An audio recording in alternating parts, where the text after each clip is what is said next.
Guys আমার বানানো সুন্দরী রূপবতী পুডিং এখন আমি স্লাইস করে কেটে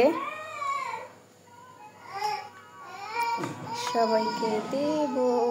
ওয়াও আল্লাহ কি হলো, এটা পড়ে গেল তো। ধুর ছাই ছাতার মাথা, দেখো কত সুন্দর করে কাটতে চাইছিলাম কিন্তু পারলাম না। মানুষটা কি সুন্দরভাবে পুডিং কাট করে আর আমার বেলায় যত শত ঝামেলা, পুডিং কাটতে যাও পারি না। এই দেখো এখানে আবার কাটতে যা পারি না, এখানে আসে প্লেটে যে রাখবো এটাও পারতেছি না। পুডিং একা একাই উষ্টা খাচ্ছে, কেমনটা লাগে, মেজাজ গরম।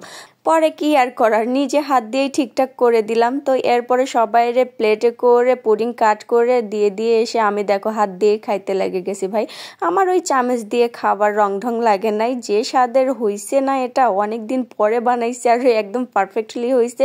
আর এত পরিমাণে মজা হয়েছিল যে আমি হাত দিয়েই খাওয়া শুরু করে দিছি। আমার ওইসব চামচ টামচ দিয়ে খাওয়ার ধৈর্য নাই ভাই।